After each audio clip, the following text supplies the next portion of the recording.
이를 향해 더 이상 심판이 아닌 회복의 은혜를 주실 것을 하나님을 생각하시며 오늘 말씀에서 이사야가 강조하고 있는 부분이 있습니다. 깨어 일어나라 하는 것인데요. 무너진 장소인 예루살렘을 회복하고 생명력이 그 땅으로 돌아가는 이유는 하나님이 온 이스라엘의 진정한 구원자가 되시기 때문이라는 이 사실을 기억하며 우리 함께 내용 관찰 1번을 봅니다. 이사야는 예루살렘에게 어떤 태도를 요구합니까? 선지자 이사야가 강조하는 부분을 1절을 보면 이러한 표현이 있습니다. 깨어라, 힘을 내어라, 아름다운 옷을 입어라. 그리고 2절을 보면 털어내어라, 일어나라 그렇게 표현하고 있습니다. 여러분 이러한 동작들은 새로운 희망을 갖고 살아가는 사람들의 달라진 정과 다른 그런 행동들입니다.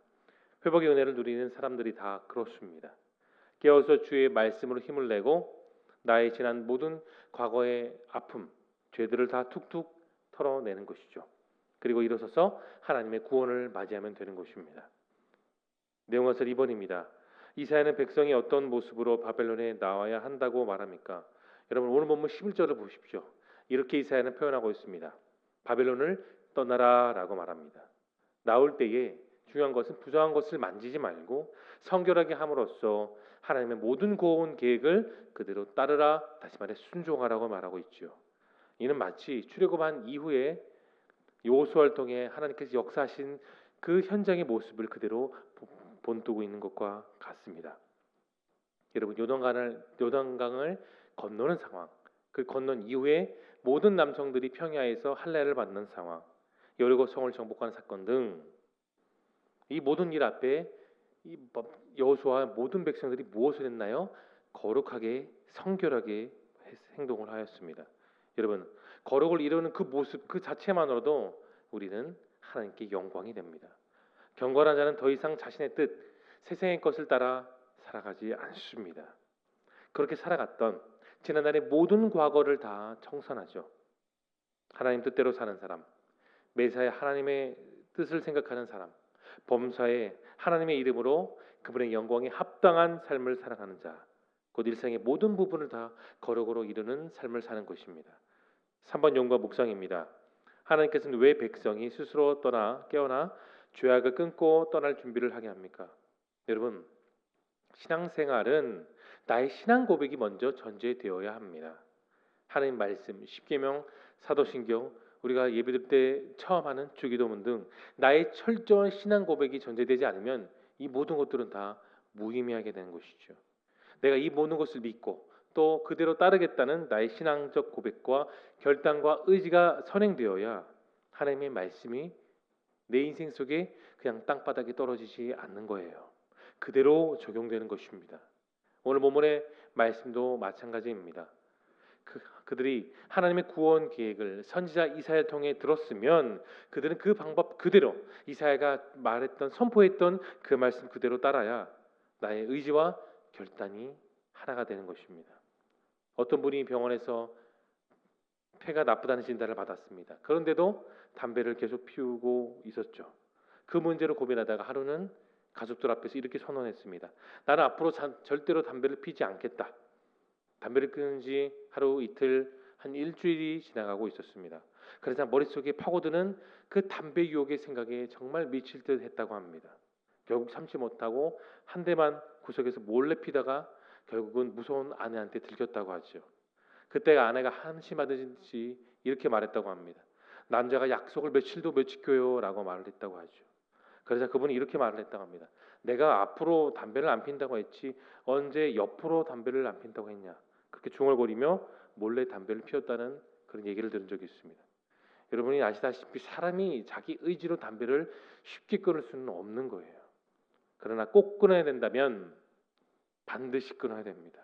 그것이 끊기 힘들수록 과감히 끊을 수가 있다면 그 모습이 나의 위대함을 보여주는 것이죠. 여러분 이 세상에서 더 소중한 것을 잘 지키기 위해 내가 소중히 여기는 것을 과감히 끊는 삶은 크리스찬들에게 있어서도 참 필요하다고 생각합니다. 여러분 기억하실 것은 고민은 불행의 지표이지만 결단은 우리에게 있어서 행복의 지표입니다. 역사상 위인들을 보면 물론 비인격적인 사람들도 있고요. 눈치 없기도 하고 또 화를 잘 내는 사람도 있고 배움이 참 짧은 사람도 있지만 우유부단한 사람들은 거의 없습니다. 소중한 가치를 위해 결단하는 삶이 단순하지만 삶이 단순하면 여러분 그 안에서 힘이 생겨납니다. 우리 크리스천들도 마찬가지죠. 내 삶이 신앙생활이 정말 단순해져야 됩니다. 무엇일까요? 내가 늘 하나님만 바라보고 말씀을 따라 결단하는 삶을 산다는 그 단순함, 바로 거기서 우리의 신앙의 발전이 나타나는 겁니다. 복잡한 것을 무기력하게 만들지만 여러분 단순한 것은 나의 힘이 됩니다. 사람이 결단했다는 결단할 줄 알아야 행복이 되고 기쁨이 되고 발전이 되는 것입니다. 느낀 점을 보겠습니다. 하나님의 약속과 명령이 주어질 때 믿음의 결단과 제약을 끊는 행동이 뒤따라된다는 사실을 통해 여러분 무엇을 느끼신가요? 미국의 아이젠하워 대통령이 이제 막 후임된 케네디 대통령에게 이런 말을 남겼습니다. 당신의 의무는 결단하는 것입니다. 그런데 이것은 대통령의 문제만 되지 않습니다. 누구나 인생을 살다 보면 크고 작은 중요한 결단 앞에 다 서게 되죠. 그때 우리가 어떻게 결정하느냐에 따라 내 인생의 흥망성쇠가 결정되기도 합니다. 성경을 보면 예수님께서도 늘 사명 앞에 결단하셨습니다. 누가복음 9장 51절에 이런 말씀이 있습니다. 예수께서 승천하실 기약이 차감해 예루살렘을 향해 올라가기로 굳게 결심하시고 그렇게 표현이 나와 있죠. 이는 십자가로 인류를 구원하고 하나님의 뜻을 이루고자 바로 그 타이밍에 주님은 결단하셨습니다. 여러분 우리에게도 이런 결단이 있어야 됩니다. 오늘 하는 말씀을 따라 살기로, 기도하며 살기로, 감사하며 살기로, 사랑하며 살기로, 곧 예수 그리스도를 쫓아 거룩한 삶을 살기로 오늘 우리는 결단할 줄 알아야 되는 것입니다. 결단할 때 또한 반드시 고려할 수 있어요. 최선을 위해 나의 모든 차선을 다 포기한다는 겁니다. 인생은 결코 최선과 차선을 같이 갈 수 없는 거예요. 오늘 나의 무엇이 진짜 최선인지, 내 인생의 가장 중요한 것이 무엇인지를 묻고 또 그 최선을 택하며 결단할 줄 아는 저와 여러분 될 수 있길 소망합니다. 적용을 보겠습니다. 하나님께서 해주시기를 바라며 내가 감당한 일을 방치하고 있는 일은 무엇입니까? 여호수아 24장 보면 어제 제가 수요 설교도 말씀을 드렸는데요. 오직 나와 내 집은 여호와를 섬기겠노라고 잘 알려진 그 여호수아의 고별 설교가 나와 있죠. 이스라엘 12지파가 세겜에서 언약을 세우고 또 동백에 맺는 그 역사적인 기록이 마지막으로 남겨져 있는 여호수아서 24장이 있습니다. 근데 여러분 이런 모든 일들이 다 가능하게 되었던 그 결정적인 것이 있어요. 그들이 하나님의 인도하심으로 가나안 땅에 정착되었다는 신앙 고백의 결단이 먼저 전제되었다는 겁니다. 그리고 가나안 땅에 살 일은 오직 하나님만 섬기겠다는 결단이 그들의 마지막 임무로 남아 있었죠. 여러분 믿음은 선택이고 또한 결단입니다. 우리는 하나님의 영광이 충만한 행복한 삶을 살 것인지 아니면 고통과 슬픔이 가득한 불행한 삶을 살 것인지 우리는 늘 하루 가운데 결단하고 또 행동으로 옮겨야 됩니다.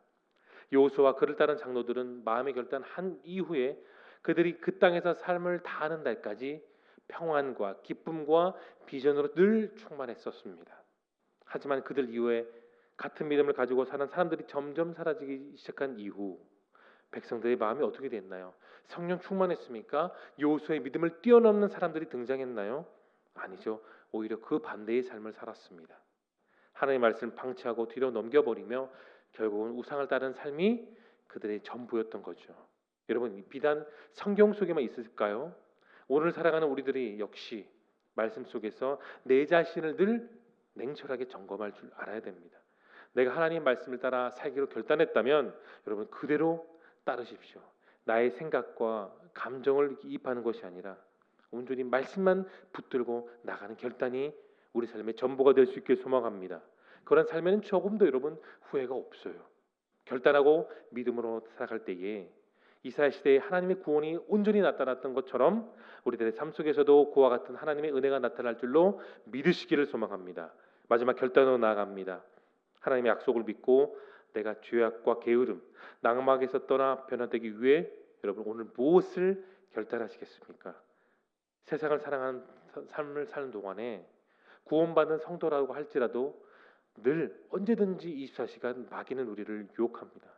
죄악된 세상에서 주님의 말씀대로 빛과 소금으로 살아가기 위해선 우리 늘 경건한 습관과 결단을 가져야 됩니다.